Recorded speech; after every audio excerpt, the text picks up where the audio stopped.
Welcome to Fine Tuning with Drew Taylor, your one-stop shop when it comes to animation news and commentary. I'm Drew's co-host, entertainment writer Jim Hill, and he and I are recording this show on Friday the 13th, 2019. Ooh, it's spooky. Well, yeah, and speaking of spooky, for a lot of reasons, boy, that Addams Family thing you just sent me that you found on YouTube. Yeah. First of all, how did you find that? I got a press release about that, Jim, that was like, let's see what it is, what the headline was, but it's basically a music video slash, it says Addams Family original song My Family performed by Migos, Karol G, Snoop Dogg, and Rock Mafia, now available. So that's the headline of the email. And again, it keeps hammering over and over again, don't mess with my family, don't mess with my family, and that's the thing with this project. The line from the posters, your favorite family is back in theaters on October 11th. I finally found out the log line that's out there for the movie, and it's basically the Addams family's lives begin to unravel when they move to New Jersey and face off against the 21st century and its greedy, arrogant, and sly reality TV host Margot Needler, while also preparing for their extended family to arrive for a major celebration. Okay, we got Margot Needler being voiced by Allison Janney. I noticed that the film is being released in North America by MGM through United Artists Releasing, but overseas it's being released by Universal Pictures, which I got to wonder about the theme park implications of that. This feels like a very Illumination-y project, even though it's not. So I could see that kind of fitting in. Well, Illuminations would have done a second or third pass on the art direction here. I mean, that's the thing. I kept waiting as we saw, teaser trailer, and it's like, okay, they're going to turn out a shader. They're going to clean this up a little bit. And it's like, no, they're not. This is what we're actually going to get. Conrad Vernon, director of this, also directed Sausage Party back in 2016. Mm-hmm. That movie only cost $19 million to make, and let's be honest, it looked like it cost $19 million to make, but it still made $140 million. So you can make money off of a kind of bad-looking movie. I guess I got to get over myself that if this is what Addams Family is going to look like, this is what Addams Family is going to look like. I mean, we both talked about how we understand that they're trying to emulate the original Charles Addams drawings. But something was lost in translation. Yeah, but if the standard promotional plan kicks into place, so the week, 10 days before this opens, the voice cast starts making the rounds. We got Charlize Theron, we got Oscar Isaacs, and every appearance that he's going to make on Kimmel and Fallon and, live with Kelly and Ryan, they're going to be asking him about the rise of Skywalker. Likewise, Finn Wolfhard, who's it's not Pugsley. He's voicing Pugsley, so he's going to go out and everyone's going to ask him about Stranger Things 3, and is there going to be a Stranger Things 4? So this is going to get a lot of play. This is going to get, the clips are going to run everywhere. So it's going to a decent opening weekend, don't you think? I mean, again, October 11th, just in that, Halloween window. Yeah, I wonder if the name recognition of the characters is really what it used to be. Because when the movie came out in the 90s, the original live action one, there were reruns of the original series still on, television. This is true. So there hasn't, I don't know. I mean, you're right. I'm sure the marketing blitz will be pretty aggressive, but that's the only thing I wonder about. It'll be intriguing to see, what the fall off is for business between weekend number 1 and weekend number 2. I mean, somewhere in the mix there is Maleficent, Mistress of Evil. That's not the same weekend, isn't it? It's the weekend after? No, I don't believe so. Yeah, it's the weekend.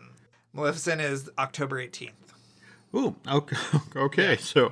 So weekend 2 suddenly got tougher. Okay. Yeah.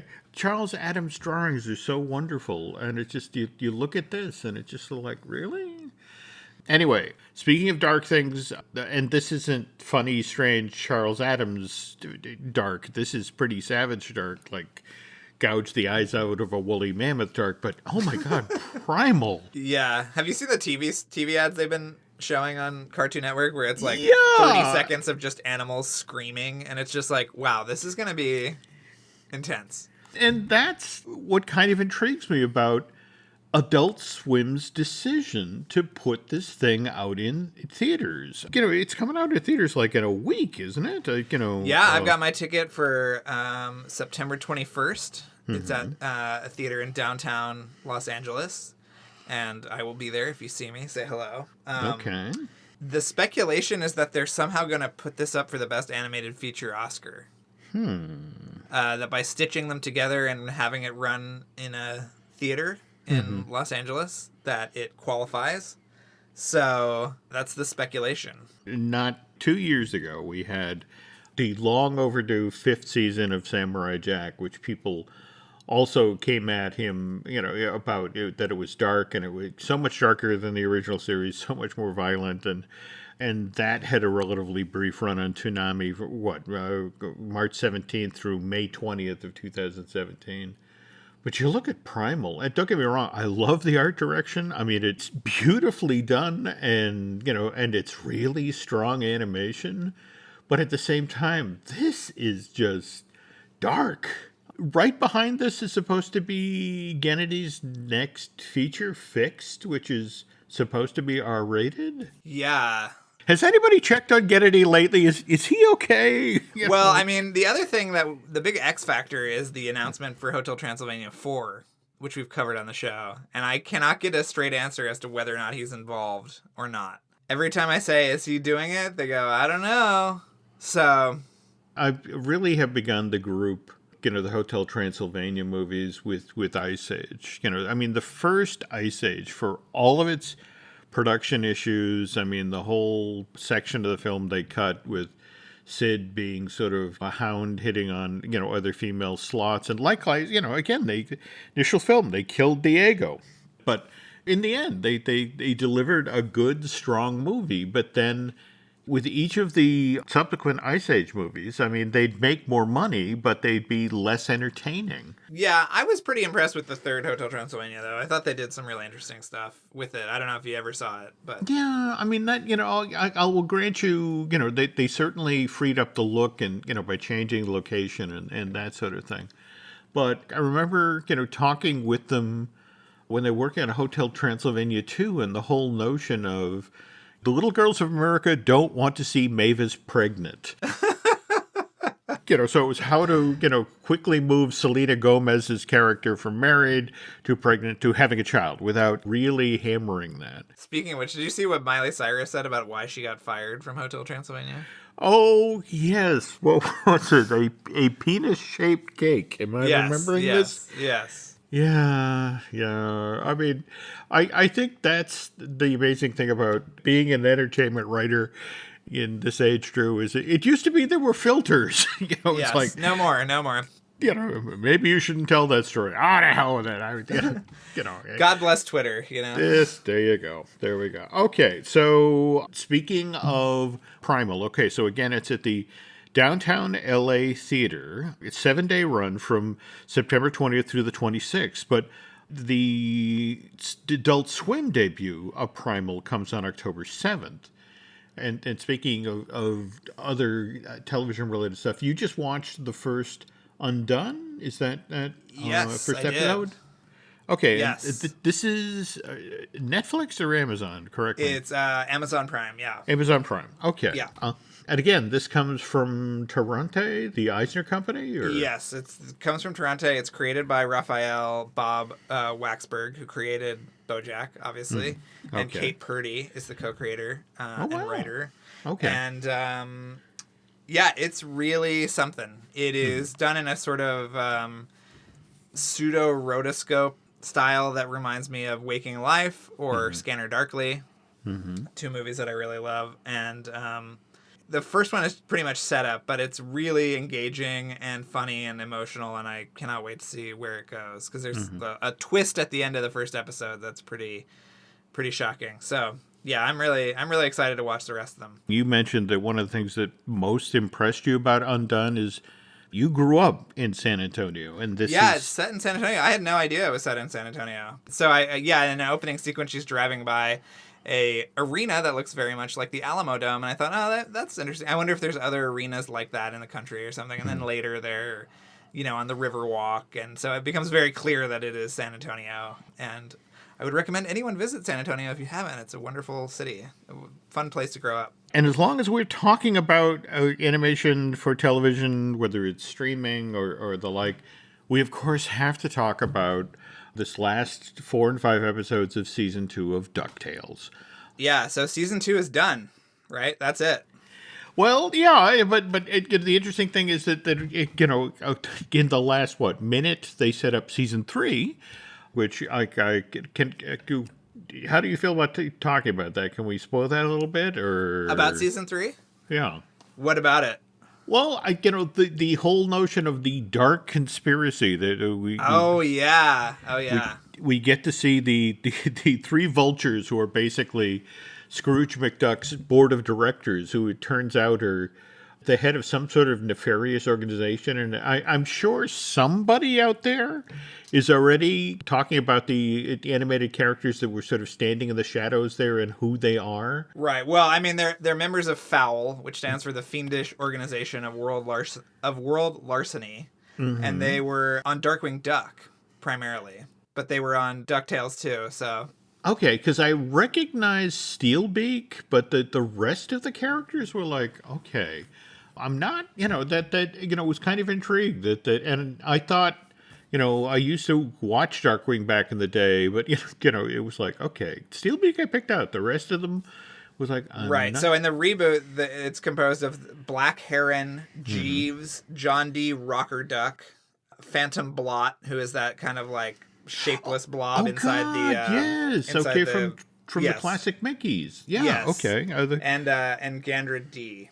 So those are the new ones, the new members of FOWL, yes. Okay, and supposedly they're going to try to take down the McDuck organization, the Duck family, in season 3. Where were they in that episode a couple of days ago when Glomgold got all the bad guys together? Glomgold is the one who actually got me into buying these stupid DuckTale things, because I was in Target and I looked up, and there, hanging on a peg is one lonely Glomgold figure. And it's just, wander through the aisle, and the Scrooge and the Donalds and the nephews were flying off the shelf, and here's one lonely Glomgold, and I'm like, oh, who's going to buy that?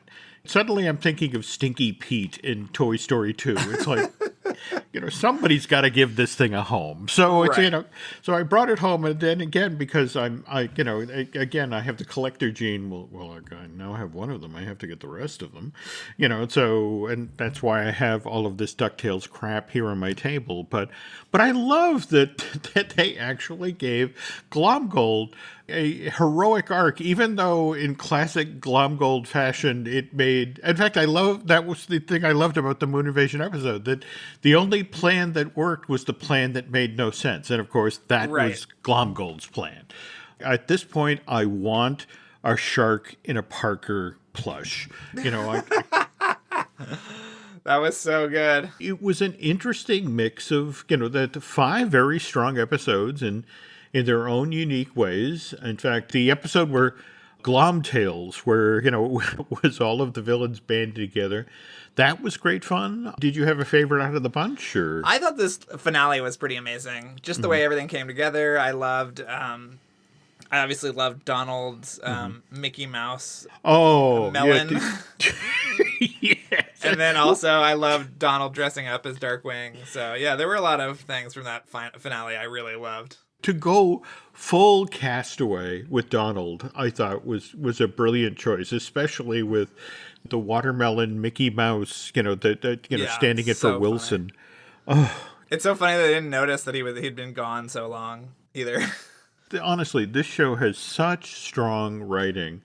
And again, when you think about, how random it was when they brought Feathery into the show at the start of season 2, and then then you begin to realize that it's like, the writers of the show, I love that there is that sort of Chekhov mindset. It's like, look, we showed you this character, we introduced this giant freaky shrimp, and we're bringing him back. That's you that's don't so cool. you don't introduce it in Act 1 if you don't not going to use it in Act 2. But these are good, solid shows, and I think for me, what I enjoy about DuckTales is the writing and the voice work is strong enough that you can sit there on the couch with your child as an adult and enjoy these just as much as they are. It's good, strong, funny writing. And I guess my only concern is that how many animated series lately have, we saw OKKO shut down after 2 seasons. Trying to remember what just got shut down after 3. That seems to be the new Gravity business Falls model. only had 2. Yeah. I mean, just, the whole notion of you have these wonderful worlds, these amazing characters, and it's 2 and done. I remain ever hopeful with Gravity Falls, though. I'm hoping that at some point further down the line that we'll get a chance to revisit that world. I mean, Jim, it's times like this when I want to just tell you about this new piece of real estate that I've got on the market called the Brooklyn Bridge, and I was wondering if you would like to purchase that. Well, no, wait a minute, okay? We've got Phineas and Ferb and Candace coming out for Disney Plus. That's true. Although Swampy and the other guy, what's the other guy's name? Oh, Dan. Yeah, Dan Provenmeyer. They've still been in the Disney family this whole time. Alex, I feel like, has left the building and lit it on fire. Although, did you see that they announced that he is one of the main voices in Owl House? That did intrigue me. The more I see of Owl House, the more I hear about Owl House. Definitely, on my radar, definitely something worth checking out. It probably helps that his girlfriend is the creator of Owl House, and she kind of got again, power couple. Okay, we'll before we get in too much trouble into supposing what that was about, I tell you what, folks, we're going to jump off, do a commercial break here, but when we get back, we're going to follow up on what Peter Jenkins, the letter he sent us last week. This episode is brought to you by LifeLock. It's Cybersecurity Awareness Month, and LifeLock has tips to protect your identity. Use strong passwords, set up multi-factor authentication, report phishing, and update the software on your devices. And for comprehensive identity protection, let LifeLock alert you to suspicious uses of your personal information. LifeLock also fixes identity theft, guaranteed or your money back. Stay smart, safe, and protected with a 30-day free trial at LifeLock.com/podcast. Terms apply. This episode is brought to you by LinkedIn. Healthcare professionals can lead their careers with LinkedIn. Discover jobs by specialty, preferred shifts, and even desired salary. From mental health therapists to radiology technicians, it's now faster and easier for healthcare professionals to find the right fit. Learn more at linkedin.com/healthcare. Side effects may include faster job placement, improved work-life balance, and increased career satisfaction. You had wanted to talk about the Animation is Film festival. Oh, yeah, it looks great. Yeah, It's coming up soon. Well, they announced the opening and closing night festivals, which are Weathering with You, the Makoto Shinkai follow-up to, what is the movie? Your Story, or what was that movie? Your Name. So this is the follow-up. This is the Japanese entry for the foreign language feature in this year's Oscars, and I'm sure we'll also get an animated feature nomination. And then the closing night film is I Lost My Body, which we've talked about before, the French film, which won a grand prize at Critics Week at Cannes. But they've got a lot of great stuff going on in this week of programming, which is actually, it's just one weekend, October 18th through 20th at the TCL Chinese. And they've got things like a preview of Frozen 2, which is probably a lot of the stuff that I saw at the long lead day. Yep. A special screening of Steven Universe, the movie. That must be very cool to see on the big screen. I would love to do that. Okay. A special behind-the-scenes look at Klaus. Again, say that just on these alone, this definitely makes it worthwhile. So. And a Hair Love event with the filmmakers in person. Alice was after me just before she left town. We were trying to get out to see Angry Birds 2 just to catch that. Well, I won't be as good as, I think, when was it?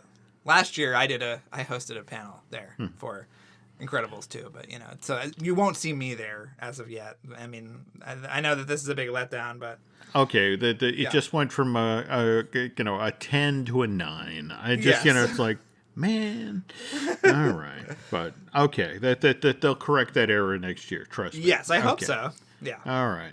Okay. And now to shift over to our main topic of the feature. Again, last week, Peter Jenkins said this wonderful letter. Again, just quick Reader's Digest version. In the 1980s, 80s, 90s, 2000s, there were a number of animators of the Disney Renaissance who were practically royalty. Glen Keane, Andreas Deja, Mark Henn, James Baxter, Eric Goldberg, Kathy Zielinski.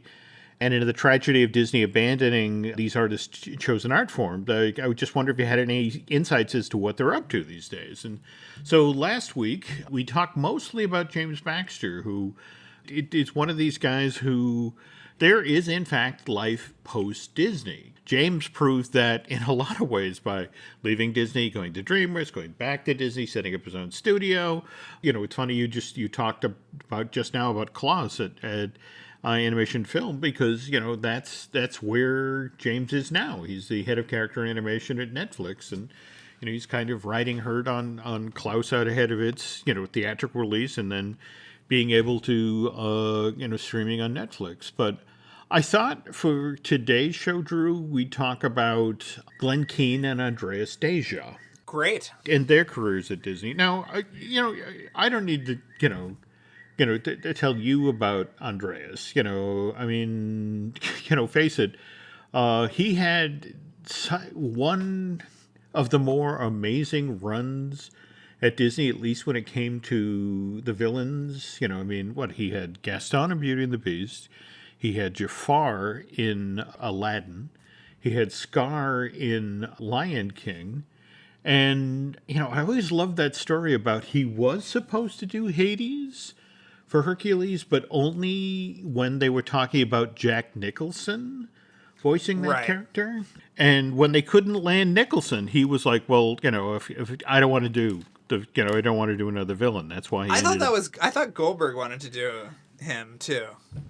That makes sense, though. I was just reading this amazing story about Eric Goldberg and how when he was working on Pocahontas at Disney, how miserable he was with the notes that were coming down on Pocahontas. He felt like every time he turned around, they were like, making the film worse because they were trying to make it that much more important. And the interesting thing is that Eric Goldberg became friends with Chuck Jones during this period.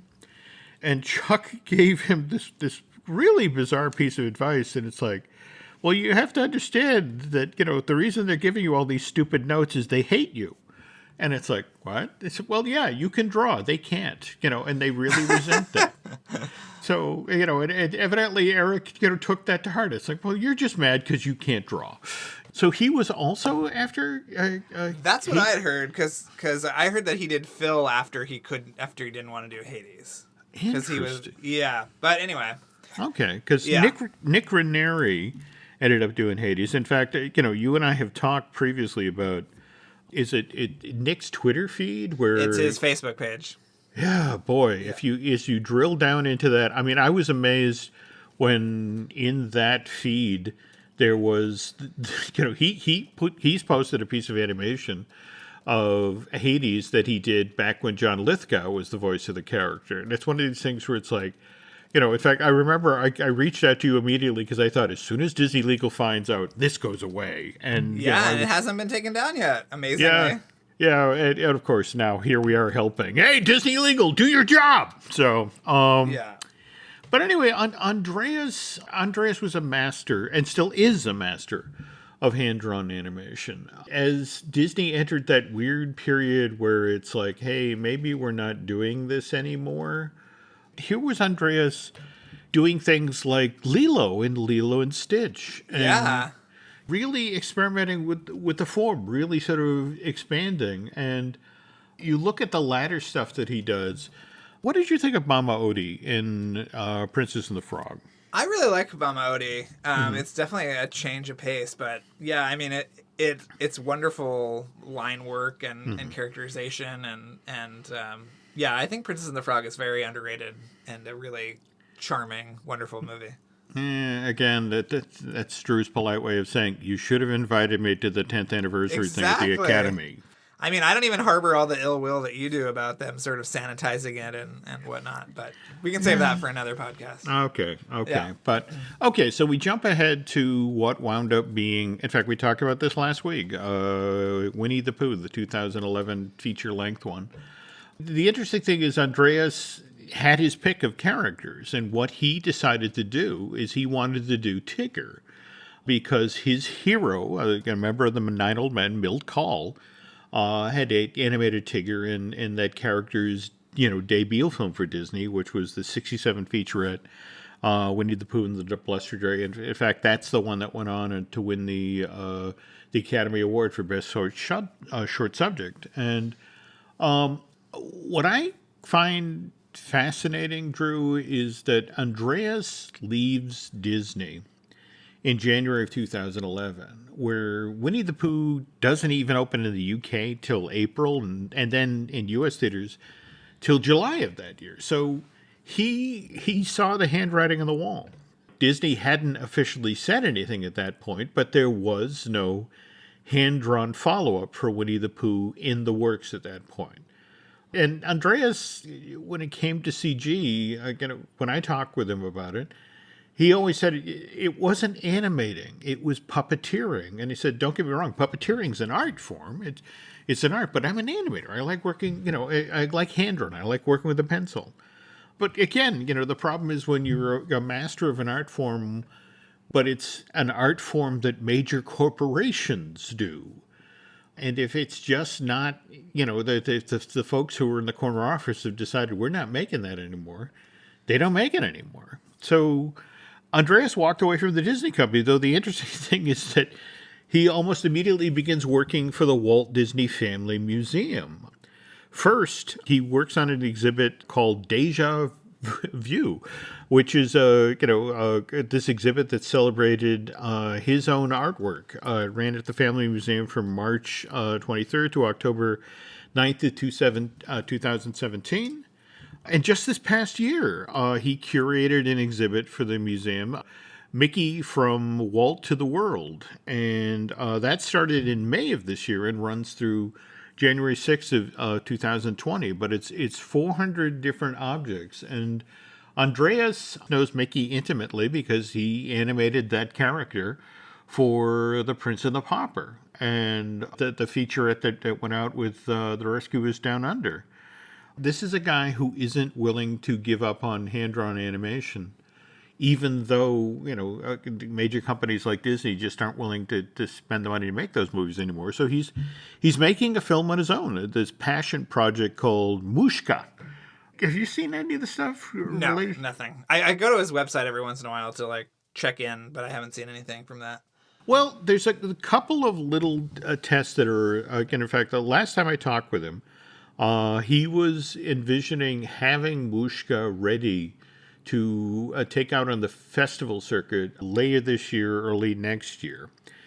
The theme of this thing is basically it's a little girl who finds a tiger cub. She lives in Siberia, and how these two characters grow together. And there's a couple of pieces of animation out there. There's a couple of pencil tests that he's put up, a couple of color tests, and it's beautifully drawn. And more to the point, it is, Andreas has made an obvious choice that he wants you to see the pencil work. He wants you to see the line work. He talks about how when they were doing color scenes for this, they wanted you to be able to see the color pencil texture and trying to figure out how to do it without making the colors too vibrant and, how much film grain and all that.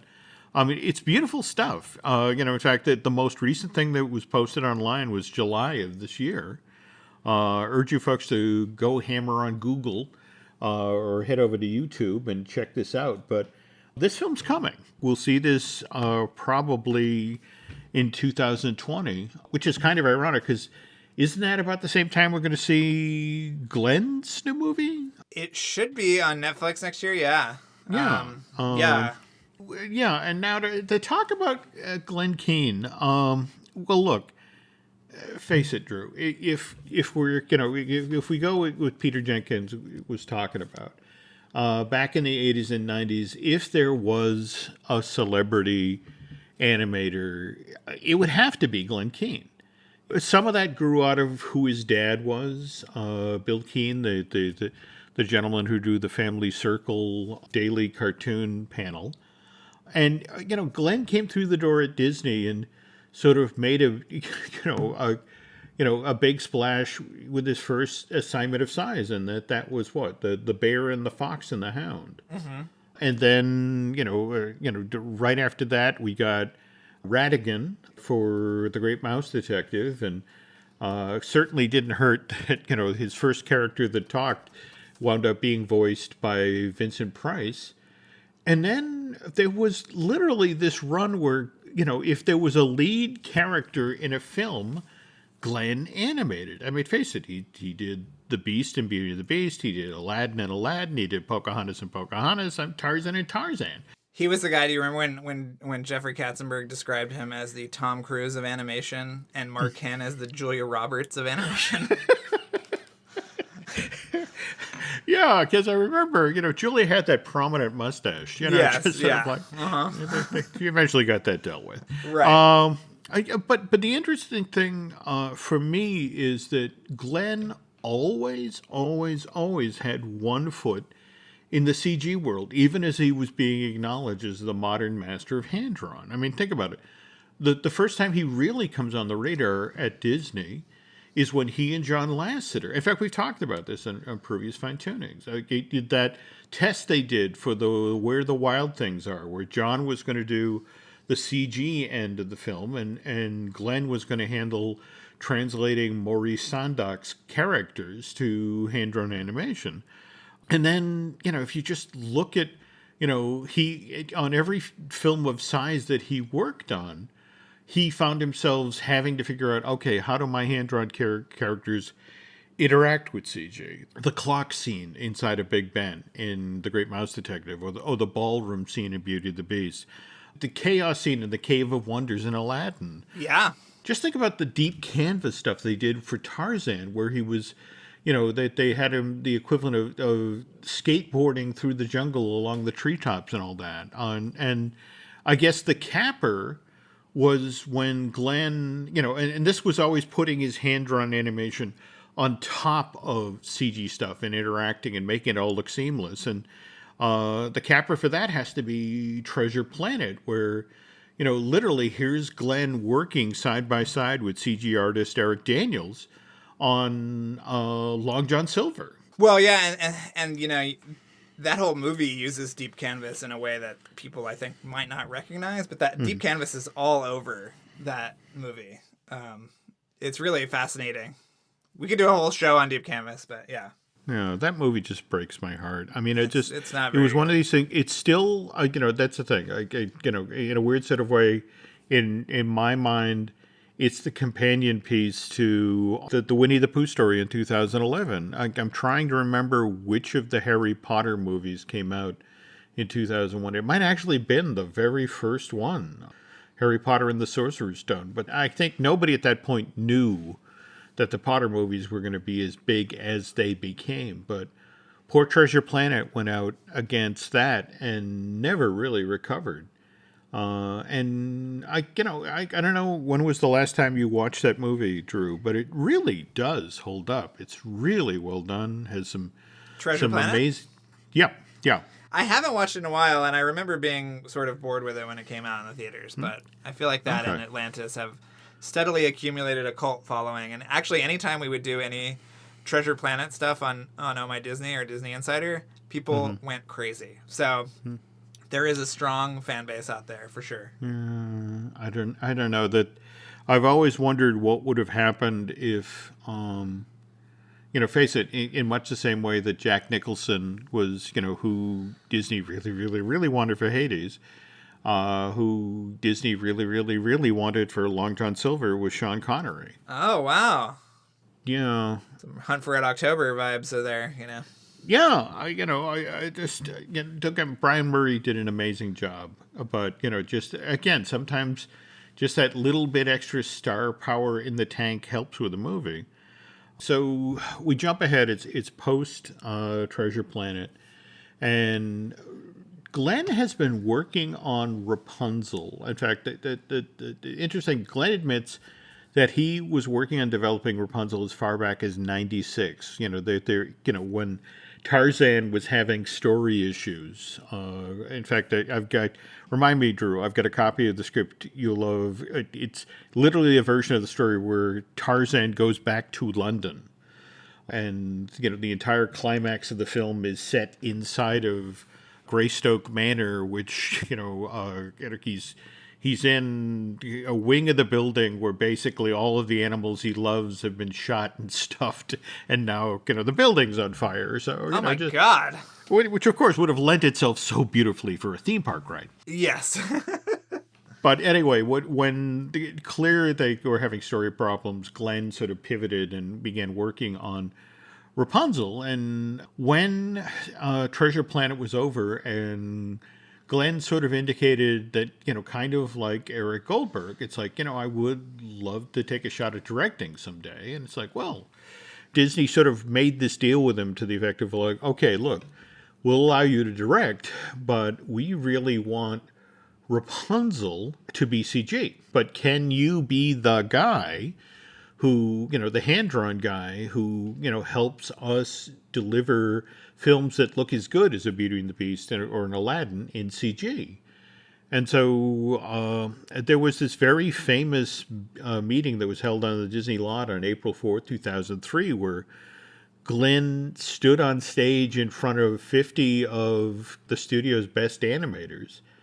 And the whole point of the presentation, in fact, the name of the presentation was the best of both worlds. And the notion is, can we do this? Can we take what Disney does, the wonderful hand-drawn films, and using the CG toolkit, can we make a classic Disney film? As I understand it, there were a lot of people who weren't happy that Glenn stepped forward and sort of took this on. In fact, it didn't help that, remember, 2003 was the year that they shut down the studio in Florida.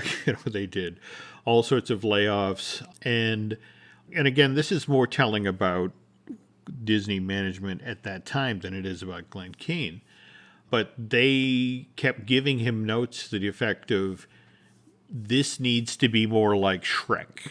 That Shrek made lots of money and it was snarky and it was funny, and can we do, a version of Rapunzel that's more in the style of Shrek? And so I don't know, when you were in the building, how much of that stuff you came across. This was the version where it was Reese Witherspoon as the voice of our Rapunzel, and Jack Black was sort of her hero. And it was the version where it was the high school girl and her jock boyfriend who lived in modern day San Francisco, who were having a fight in their apartment, and the fight got so loud that a book fell off the shelf. Oh, yes. Yes, yeah. It was Rapunzel, and basically the Mother Gothel character got tired of listening to them yell and conjured them into the book and put the high school girl as Rapunzel. And then it just, the whole notion of, but there was already a Rapunzel in the story who was being voiced by Christine Chenoweth, and they turned her into a squirrel. I got to see this for the 5 minutes somebody put up the story reels on YouTube. Why didn't you rip those for the rest of us, John? I That's my didn't question. know it was going to be gone in 5 minutes. I mean, it had some, you would have been fascinated by the opening, Drew. I mean, it's in modern day San Francisco, and they are speeding through the city. They'd stop for like a tenth of a second on a specific block and then continue to speed, and then eventually ended up on that street in San Francisco where they have the painted ladies' houses, and they go through a window, and you start this scene with the cheerleader or the Reese Witherspoon and Jack Black's characters.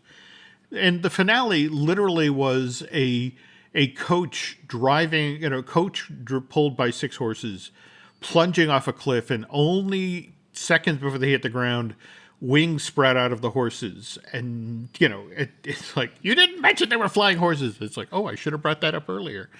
It was one of these things, it had wonderful ideas, but its tone was so weird. Very un-Disney. It was Disney doing a DreamWorks impression. Glenn famously had a cardiac episode in 2006, and Disney used this as an excuse to sort of ease him out of being director of the movie, and that's when Nathan Grano and Byron Howard took over. And that's really how we wound up with the Tangled we have today, which is Tangled, in a weird sort of way, does snarky but Disney style. I mean, I love Flynn Rider is definitely a modern male. Also, their take on Rapunzel, I loved how conflicted she was. That best day ever seen, and I'm the worst person ever. I mean, that's some of the funniest 60 minutes of animation I'd seen in years. Yeah, I think the shame though is just that some of the kind of technical things that Glenn wanted to do, like he wanted to utilize some kind of program that would emulate brush strokes within the paintings. Remember, they wanted it to look. She's in front of that famous piece of the woman swinging, and he wanted the entire movie to look like that. Mm-hmm. So that's sort of the thing that I bemoan about the Glenn's firing, or whatever you want to say. Yeah. We'll say firing, although Disney will say he had to go away because of his heart condition. But it's a shame that stuff didn't get off the ground. But he's had a great, career since. Oh, no, definitely. But again, that's the thing. He Tangled gets released in November of 2010. Glenn hangs on through March of 2012, but he leaves Disney to go form Glen Keane Productions. And, initially it was kind of like, okay, so what's Glenn going to do? And, he, in fact, that very same year, Mickey Lee's Adam and Dog film, you've seen that one, right? About the Adam and Eve and the dog they had in the Garden of Eden. No, I never have seen that. Yeah, it's an interesting piece. It's and you got to remember that's the other thing. Glenn was very upfront about his Christianity. In fact, have you ever seen any of his Adam Raccoon books? I've seen them, but I've never looked through them. There's 8 total. He started doing them back in 1987. Well, the first one was Forever Falls, and they've just recently updated and reprinted them in 2016. But yeah, he's been very upfront about his beliefs and that sort of thing, and so it sort of made sense that he'd work on this film. But what startled a lot of people was when he did Dear Basketball, which was based on Kobe Bryant's retirement poem. And it's like, wow, that doesn't seem like something that Glenn would do. Now, mind you, he'd done that ballet film? Yeah, Pearl, which was amazing. That was like a VR scenario. Yeah, for Google Plus, right? Yeah, I think so. Okay, and that was the thing. He was, again, kind of ironic that here's a guy, forehand drawn, but at the same time, embracing this new technology and, how you can storytell with that. But yeah, so to get back to Dear Basketball, that premieres at the Tribeca Film Festival back in April 2017, winds up taking the Academy Awards for Best Animated Short last year, at the March 2018 ceremony. In fact, there's a lot of people who were very amused by the fact that, I mean, face it, it's the Academy Awards and you only get 2 minutes or so at the podium, and here's poor Kobe Bryant towering over Glenn, and he can't get a word in edgewise because, Glenn is just, chatting away. But, but at the same time, Glenn had lots to celebrate at that point because the month previous, he'd been set to direct Over the Moon for Netflix. So, here he's finally actually going to get to make his directorial debut. And the very next month, we're back at the Walt Disney Family Museum, where now, here's this 6-month celebration of Glenn's art, Make Believe, The World of Glen Keane. So I guess, again, to make the point, Peter, that again, when you leave Disney, you can still have a thriving career. It's just, but you don't get to make these giant corporate features that support theme park rides and lines of plush and collectibles and that sort of thing. On the other hand, Over the Moon, very interesting story. I've got the log line here, Drew, that it's an animated musical adventure feature film about a girl who builds a rocket ship and blasts off to the moon in hopes of beating a legendary moon goddess. But when she gets to the other side, she unexpectedly discovers a whimsical world filled with fantastical creatures, some of which threaten her and others who ultimately help her find her way home. And to bring this kind of full circle, because, we were talking about Gennady and all the work that he'd done for Sony Pictures Animation. So Sony Pictures ImageWorks is the animation vendor on this thing. Them and Pearl. Who, by the way... Abominable. Yes, which, again, I gotta say, the more I see of the ads for this movie and the clips and that sort of thing, I am really looking forward to this. I saw it this week, so... And, again, I know you're embargoed. Well, no, I'm not embargoed because it played at Toronto, so okay. I can talk freely. Yeah, yeah, it's fine. It's beautiful looking. You kind of wish they had spent more time on the characters, and anyone who has seen Up will feel like the bad guy is almost a blatant carbon copy of that character. Oh, dear. So, Okay. There's some interesting things, but we'll have an interview with the director next week on the show. So cool. Look forward to that. Well, speaking of things to look forward to, you, of course, in addition to working on this podcast, you have the wonderful Light the Fuse podcast. And yes, I just saw you tweet out a storyboard, right? Oh, yeah. So, Mark Bristol, who is a great storyboard artist who lives in Austin, who we're buddies with, and we've had him on the show, has started storyboarding 7 and 8. So... the wheels are turning, Jim. The wheels are turning. So, okay. all up to the minute Light the Fuse news. Mission Impossible news will be on Light the Fuse. We just did a little bonus episode about Haley Atwell. We even got a statement from McQuarrie. So, Oh, that's so cool. Yeah. Oh, well, no, folks, seriously, if you're a fan at all of that series of Tom Cruise movies, this is a must-listen to podcast. On the other hand, that you on my side of the fence, also some podcasts you'll probably enjoy listening to. We've got Disney Dish with Len Testa. We've got Looking at Lucasfilm with Dan Zaire. We've got Marvel Us Disney with Aaron Adams. I Want That with Michelle Valladolid. And Dustin Fuse, we do the Universal Joint Show with, and I should point out that we're just 10 weeks out now from our event in Florida. It's going to be November 15th through the 18th. The nice folks at Storybook Destinations have set this one up, but we're going to be wandering around both Universal and Island Adventure. I'm hoping it will be as much fun as what Drew and I did last year at Disney's Hollywood Studios. Impossible, Jim. Okay. But on the other hand, something else that... another event that's coming up fast, actually. In fact, this week, the Indie Disney Meet in Noblesville, Indiana. This is going to be held September 21st at the Hamilton County 4-H grounds, and I'm going to be there with Dan Zaire, and we're going to be doing a special on location looking at Lucasfilm.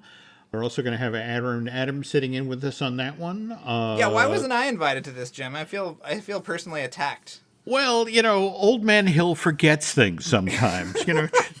I was supposed to be on the Disney Dish. I should be at this event. I'm feeling so left out here, Jim. I'm so sorry. I will tell you what. I will be sending a box with air holes to your house later today. So climb in and join us in Indiana. No, it sounds like a great event. I know Dan's very excited, so it should be a good time. And be sure and swing by the table, folks, because we have a pile of books and goodies to give away over the course of the event. So yeah, and if you're lucky, you might go home with Dan Z. I mean, that would really be. I think his family would thank you for that. No, be nice. Okay. Anyway, to get back to the podcast now, folks.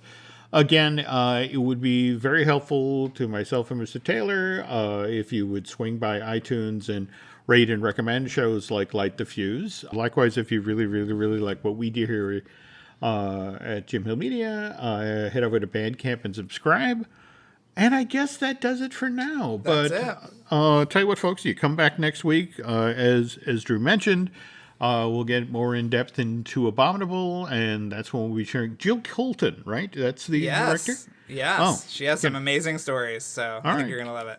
Can't wait to hear those. Okay, that's it for now, folks. Thanks for listening, and we'll be back soon.